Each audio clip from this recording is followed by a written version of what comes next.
बिस्मिल्लाहिर्रहमानिर्रहीम अस्सलाम वालेकुम।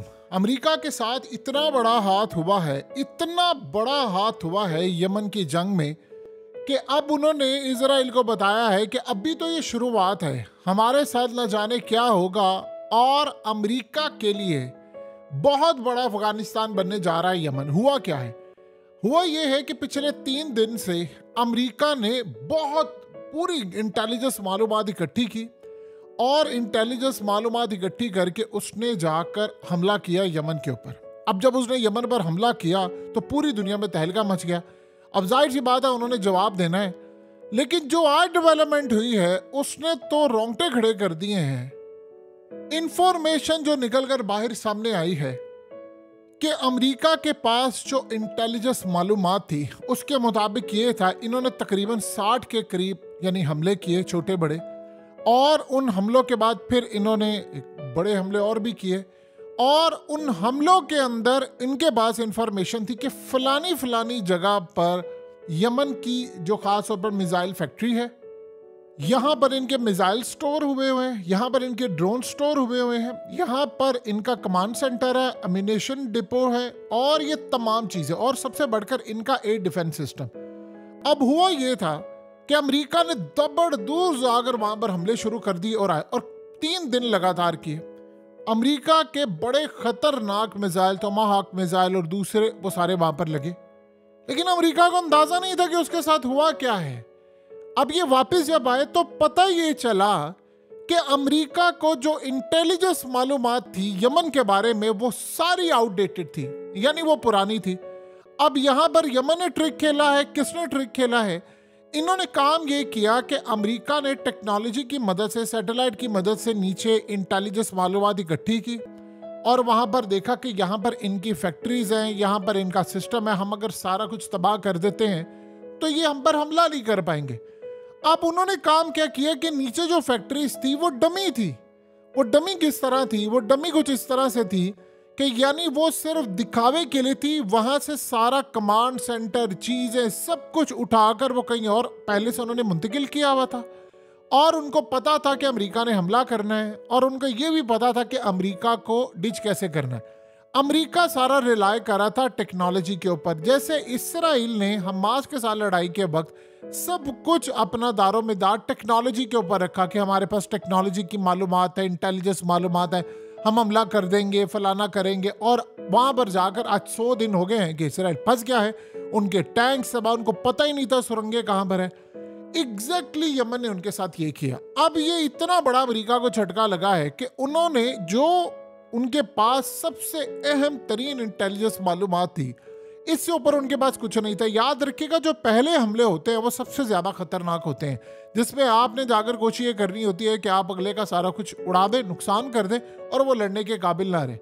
लेकिन आपके जो पहले हमले होते हैं अगर वही नाकाम हो जाए तो फिर क्या होगा? अब इन्होंने जाकर हमले किए और पता ये चला कि वो जहां जहां इन्होंने हमले किए वहां पर तो कुछ मौजूद ही नहीं था, और वो सिर्फ दिखावे के लिए, इनको बेवकूफ़ बनाने के लिए उन्होंने कि ये सैटेलाइट से जब तस्वीर और चीज़ें लेते हैं, इन्होंने वो सारा कुछ रखा हुआ था बनाकर, संवार कर, और वो सब जाली था। यानी जो फैक्ट्रीज थी, जो लोकेशन थी, उसके ऊपर वो पहले से ख़त्म कर चुके होते, जो कहते हैं अबैंडन कर चुकी है। वही सूरत हाल है जिस तरह हमास ने कहा कि बहुत सारी जो सुरंगें थी उन्होंने अबैंडन कर दी हुई थी और उन्होंने खुद बल्कि छोड़ दी, और उन्होंने किसी तरह इसराइल की इंटेलिजेंस एजेंसियों को और उनकी फौज तक ये मालूमात दी और कुछ सुराग छोड़ दिए कि देखो ये सुरंगें हैं। जब ये सुरंगों के अंदर गए तो वहां पर बूबी ट्रैप्स थे, और पता ये चला कि वहां पर हमले हुए, डिवाइसेस लगी थी, फौजी मारे गए, और इतने मारे गए जिसकी इंतहा नहीं। अब सुरंगों में जाते हुए डरते हैं। ये सारी मालूमात आप सबको पता है। लेकिन अमेरिका के साथ यमन में इससे बुरा हुआ। अमेरिका ने पिछले तकरीबन 8 साल में सब कुछ रिलाय किया टेक्नोलॉजी के ऊपर। देखिए, सबसे ज्यादा याद रखिएगा टेक्नोलॉजी में क्या होता है। जैसे मिसाल के तौर पर चाइना ने काम ये किया कि उन्होंने S-400 लिया था, जो खास तौर पर उन्होंने रशिया से लिया, और रशिया ने भी ये काम किया। इन सब ने काम ये किया कि उसके बैलून्स बना ली, उसकी कॉपीज बना ली और फिजा में कहीं रख दी। यानी जो टेक्नोलॉजी थी, जो इन्होंने डाटा लेना था, वो फिजा से जब देखते तो जमीन के ऊपर उनको नजर, इतनी ऊपर से आप देख रहे होते तो आपको नजर आता अच्छा इनका ये S-400 है या फलाना है। तो शाम के अंदर ये हुआ कि S-400 की जगह वो बैलून थे, बिल्कुल सेम उसकी कॉपी। ऊपर से इन्होंने इंटेलिजेंस मालूमात ली, इन्होंने वहां पर हमले किए। जब हमले वहां पर किए तो वहां पर वो बैलून टाइप थे, वो फटे, और बाद में उनको पता चला उनका डिफेंस सिस्टम तो वो मूवेबल था, वो तो तबाह ही नहीं हुआ। एग्जैक्टली ये हुआ। यमन ये चाह रहा था कि इसराइल का मामला तो जरा साइड पर करे, अमेरिका के जहाज यहाँ पर आए और हमें पता चले कि उनकी कैपेबिलिटी क्या है, हम उनकी इंटेलिजेंस मालूमात इकट्ठी करें, हमारा डाटा, रेडार, सारा कुछ, उसका सारा डाटा ले ले। इसके लिए उन्होंने एक प्लान बनाया कि कोई ऐसी सूरत हाल पैदा हो कि जिसमें अमेरिका यानी आगे बढ़े और आकर हम पर हमला करे, हमारे मुल्क में आए, हम इनकी तमाम चीज़ों की इंफॉर्मेशन निकाल ले। इसमें हुआ ये है कि एक दो जगह पर उन्होंने स्ट्राइक की जिसमें उनके लोग भी मारे गए। यानी ऐसा नहीं है कि 100%, 80 से 90% ऐसी जगह थी कि जो जाली बनाई हुई थी। अब वो जाली जगह जो थी, अब अमेरिका के जहाज जब आते हैं, बरतानिया के जहाज आते हैं, कहाँ से उड़कर आते हैं, क्या होता है, किस लेवल पर जाते हैं, क्या स्ट्राइक करते हैं, वो सारी इंटेलिजेंस मालूमात इनको मिल गए। उनके अंदर आए वो मुल्क में और सारा डाटा उन्होंने ले लिया, और जो हमले उन्होंने किए वो 90 से 95% गलत थे। अब वो वापस चले गए। अब उनको ये लगा कि अच्छा हमने हमले कर दिए हैं, तो ये बड़ा जश्न मना रहे थे कि हमने ये कर दिया, और पता ये चला कि उनके साथ हाथ हो गया। अब उसमें एक दो जगह पर हमले ठीक भी और उनके 5 लोग मारे भी गए, इसमें कोई दो राय नहीं है कि इस सारे मामले के अंदर वो कह रहे हैं जी मारे गए। अब यमन की जानिब से अभी क्या सूरत हाल हुई है इस पर उन्होंने बताना, लेकिन उन्होंने सारा डाटा इकट्ठा कर लिया। उन्होंने ये देखा सबसे पहले कि अच्छा सबसे पहले हम ये देखेंगे कि कौन सा मुल्क शामिल है, मिडिल ईस्ट से किसने अड्डे दिए। उन्होंने सारी इंफॉर्मेशन ली, डाटा इकट्ठा किया, पता चला मिडिल ईस्ट से क्या क्या हुआ है, कहाँ से आया। अब अमेरिका के जहाज जब आए, इंटेलिजेंस मालूमात इकट्ठी हुई, तो करते करते उनके पास इतना डाटा जमा हो गया कि अब वो तैयारी कर रहे हैं कि पूरी तरह हम अमेरिका पर स्ट्राइक करें, क्योंकि उन्होंने वो डाटा इकट्ठा कर लिया, इनकी कैपेबिलिटी देख ली, कहाँ तक जा सकते हैं, कैसे हमला कर सकते हैं, कहाँ से एंट्री होती है, वो सारा डाटा इकट्ठा करके उन्होंने रख लिया। अब अमेरिका के अखबारात आज भरे पड़े हैं, वो कह रहे हैं कि इतना बड़ा ब्लंडर हो गया है, और वो कह रहे हैं कि इनके पास इंटेलिजेंस मालूमात है ही नहीं। अमेरिका ने टाइम ज़ाया किया, इतने सालों से इंटेलिजेंस मालूमात इकट्ठी करने के नाम के ऊपर अमेरिका काम क्या करता रहा कि उसके पास सिर्फ और सिर्फ टेक्निकल इंटेलिजेंस थी, जो टेक्नोलॉजी वाली थी। आप टेक्नोलॉजी की मदद से खाली जंग नहीं जी सकते, आपको ह्यूमन इंटेलिजेंस चाहिए, यानी ज़मीन के ऊपर आपके जो मुखबिर होते हैं, जैसे इसराइल के बहुत बड़े जो मुखबिर थे वो अभी हालिया तुर्की में पकड़े गए। जैसे मिसाल के तौर पर ईरान के अंदर जो मुखबिर थे उन्होंने हालिया बहुत बड़ा हमला करवा दिया। तो इस तरह के आपके इंटेलिजेंस मालूमात इकट्ठी करवाने वाले मुखबिर जब तक नहीं होते, आप ये जंग जीत नहीं सकते।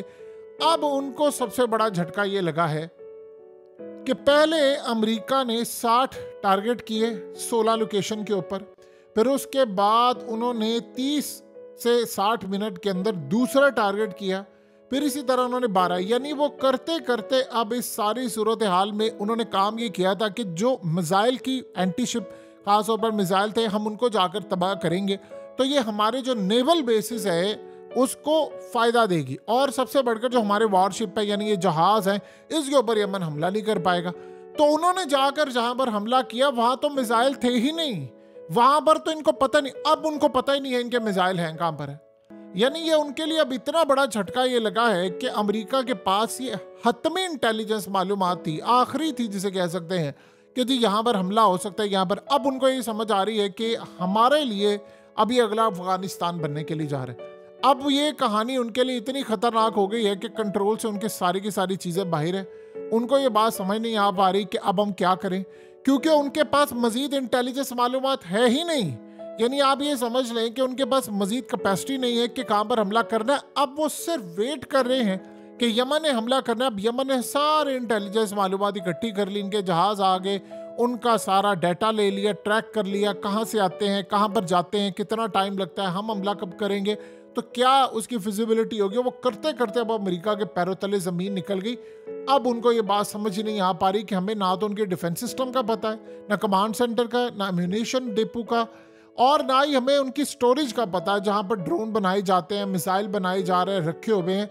और वो कह रहे हैं कि सबसे बढ़कर बात ये है कि हमें अब अर्जेंट बेसिस के ऊपर रियल टाइम इंटेलिजेंस मालूमात चाहिए कि हम हमला करें, और रियल टाइम उनके पास है ही नहीं। यानी रियल टाइम इनके पास ये थी कि आउटडेटेड इंटेलिजेंस मालूमात आज से 7-8 साल पुरानी। अब उसी बिना के ऊपर उन्होंने हमला कर लिया। उसकी वजह क्या है? देखिए, इसमें अगर आप देखें तो अमेरिका की गलती नहीं है, उसमें डंडा गया हुआ है पीछे इजराइल का। उसने कहा कि तुम ये करो करो।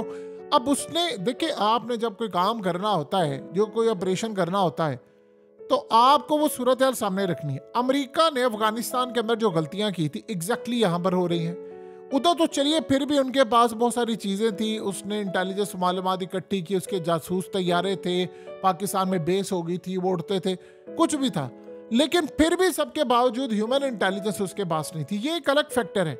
यहां पर उसको अमेरिका ने धकेल दिया। वो इस सारे मामले के अंदर अमेरिका के वो वाले ताकतवर हल्के ने उसको धकेला, अमेरिका को ही, यानी ये बात समझिए, अमेरिका को इस जंग में धकेला अमेरिका के ताकतवर हल्कों ने, जिसकी बैक पर इसराइल खड़ा था। अब बताएं वो कैसे करते? वो जंग के लिए तैयार ही नहीं थे, क्योंकि उनके पास इंटेलिजेंस मालूमात नहीं थी, और जो इंटेलिजेंस मालूमात थी उस पर उन्होंने जाकर हमला किया, वो तो सारी जाली निकली। उस चक्कर में उनका सारा डाटा उनके पास चला गया। अब उन्होंने काम ये किया कि उन्होंने इसराइल को ये बता दिया है कि हमारे पास लेटेस्ट रियल टाइम इंटेलिजेंस नहीं है, हमें अंदाज़ा नहीं है कि उनकी फैसिलिटीज़ क्या है, क्या उनका मामला है, क्या सूरत हाल है। इसराइल ने उनको कहा नहीं, तुमने हमला करना है, और उन्होंने ज़बरदस्ती उस जंग में धकेल दिया। देखिए, एक बात ज़हन में आप अच्छी तरह बिठा ले, सबसे ज़्यादा यूक्रेन की जब जंग हुई थी तो पहले सबसे ज़्यादा, यानी रूस ने ऐलान तो किया था, और जो हमला हुआ था रूस पर, पहले स्टार्ट में हमले हुए थे, बाद में रूस ने काबू पाना शुरू किया। अफगानिस्तान के अंदर जब हमला हुआ था तो उन्होंने जाकर अमेरिका ने पहले शदीद बमबारी कर दी, फिर वो करते करते मामला अलग हुआ। दो चीज़ें यहां पर भी उनके साथ यही सूरत हाल हो रही है, यानी इसराइल ने जाकर सबसे पहले आम लोगों को मार दिया, बिल्डिंग्स तबाह कर दी, लोगों ने कहा लो जी गया फलस्तीन हाथ से। अब उसके बाद फिर हमास ने जब डोमिनेट करना शुरू किया, जब दोबारा लड़ाई हुई तो वो करते करते उन्होंने इनको पकड़ लिया। अब यहां पर यमन के साथ भी यही सूरत हाल है। आपके पास जब भरपूर इंटेलिजेंस मालूमात नहीं होती तो आपका यही हाल होता है। अब अमेरिका ने तो जो मैक्सिमम करना था वो कर दिया, लेकिन उनके पास इंफॉर्मेशन नहीं है। इनके पास इंफॉर्मेशन है, उन्होंने इस पर काम किया है, पानियों पर, समंदरों पर देख लिया कहां पर हमला करना, अब वो हमले के लिए तैयार है। अब हुआ ये है कि अमेरिका को इस वक्त परेशानी लाक है कि हमारे लिए ये अफगानिस्तान बनने जा रहा है, और अफगानिस्तान में भी उनके पास यही सूरत हाल थी, उनको पता नहीं था कि ह्यूमन इंटेलिजेंस क्या है। आप किसी के साथ ही जंग कर, अब उन्होंने हमला करना है। यमन ने क्यों ट्रेनिंग करना शुरू कर दी है कि उनके जो लोग हैं वो तैयारी कर रहे हैं ग्राउंड पर ऑपरेशन की भी और सारा कुछ। उनको पता है अमेरिका की फौजी अगर आती हैं तो हमने क्या करना है, या फिर उनके जहाज़ आते हैं या बरतानिया के तो हमने क्या करना है। आप ये देखिए कि हमास को तकरीबन 7 अक्टूबर से पहले पता था कि इसराइल ने एक प्लान बनाया है न्यू मिडल ईस्ट के नाम से, जिसमें फ़लस्तीन पूरे को मिटाने जा रहे हैं। ये इस्माइल हानिया ने भी बात की थी। अब वो काम ये करने वाले थे कि उससे पहले कि इसराइल हमला करता, उन्होंने हमला कर दिया। उन्होंने कहा नाउ और नेवर वाली सूरत हाल है, अब नहीं किया तो ख़त्म हमारा खेल। तो उन्होंने जान की बाजी लगा दी। जब ये मामला हुआ तो इसराइल को पता चल गया कि अच्छा चलो हमला हो गया तो हम ये काम करें। उनको ये नहीं पता था कि वो पूरी तैयारी के साथ आए हैं। इन्होंने कहा जी हम जाकर करेंगे, हम मना लेंगे। बहरहाल वो करते करते काफ़ी हद तक उसने अमेरिका को छेड़ दिया, ये कर दिया, लेकिन वो जंग अभी तक जीत नहीं पाया। एग्जैक्टली ये सूरत हाल होती है कि जब आपके पास पूरी इंटेलिजेंस मालूमात नहीं होती, यानी अमेरिका को इस वक्त इतना शदीद गुस्सा है कि उसके पास रियल टाइम इंटेलिजेंस नहीं है, यानी उसको ये नहीं पता नीचे क्या हो रहा है, यमन पर हमला कब करना है, कहाँ पर करना है। वो उसने बेतुके तरीके पर यही काम तो किया था इसराइल ने। इसराइल ने जब हमला किया, हर बिल्डिंग को उसने तबाह किया, तो वो क्या कहते थे कि नीचे हमास के लोग हैं, और वो कैसे कर रहे थे, इंटेलिजेंस मालूमात नहीं थी। आर्टिफिशियल इंटेलिजेंस एक सिस्टम था जो इनको बताता था कि यहाँ पर हमला कर दो, वहाँ कर दो, और वो उन्होंने कर दिया, और बाद में पता चले मामले। ये क्यों पूरा वर्ल्ड इसराइल के खिलाफ है? नेतन्याहू के खिलाफ जो कल मुजाहरा हुआ वो दुनिया ने देखा है। उसको कह रहे हैं कि उतरो कुर्सी से, बहुत हो गया। और हालत नेतन्याहू की आप देखें, यानी इतना ये बदबख्त इंसान है, लेकिन फिर भी आप देखें कि उसका स्ट्रेस ले लेकर उसका वेट कितना गिर गया। झुर्रियाँ, पहले से भी बूढ़ा था, अब और ज़्यादा हो गया। उसकी हालत बुरी है, उसको समझ नहीं आ रही कि इसको मैनेज करना है। और इसराइल के अंदर उसकी रेटिंग जो है वो 5-7% चली गई है। और सबसे बढ़कर इसराइली कह रहे हैं कि हमें अपने वजूद का खतरा लाहक हो गया, इन्होंने जंग छेड़ दिया है, पूरा खित्ता लरजने जा रहा है। उधर चाइना ने ऐलान कर दिया है, उन्होंने कहा कि ये बर्बरियत है अमेरिका की कि वो यमन पर हमला कर रहा है। यानी वो समझ ले कि साफ अल्फाज में उन्होंने फैसला कर लिया है कि आहिस्ता आहिस्ता उन्होंने जंग में कूदना है और अमेरिका को उन्होंने छोड़ना नहीं। आपको कहा था कि ये मामला होने वाला है। तो करते करते सूरत हाल अब ये पेश आ गई है कि अमेरिका के पास वो इंटेलिजेंस मालूमात नहीं है, अमेरिका के पास वो चीज़ें नहीं है। तो अमेरिका को अब कैसे चीज़ें बर्दाश्त करना पड़ेगी। अब अमेरिका के लिए सबसे बड़ा इशू ये पैदा हुआ है कि जब ये जंग छिड़ गई है, तो जब उनकी जानिब से अब हमला होना है और ये तमाम चीज़ें होनी है, तो अमेरिका अगला हमला कहाँ पर करेगा, ये सबसे बड़ी सूरत हाल है। क्योंकि देखिए अमेरिका फिर चला जाएगा डिफेंसिव पोजीशन के ऊपर, यानी हमला रोकना है, बचाना है, करना है। तो हालात अमेरिका के लिए बिल्कुल भी साजगार नहीं है। और आने वाले वक्त में एक बात याद रखिएगा, अमेरिका की पोजीशन हर गुजरते दिन के साथ वीक होगी। जब यमन ने आकर दोबारा हमला करना है तो इनको अंदाजा होगा कि इनके साथ हुआ क्या है।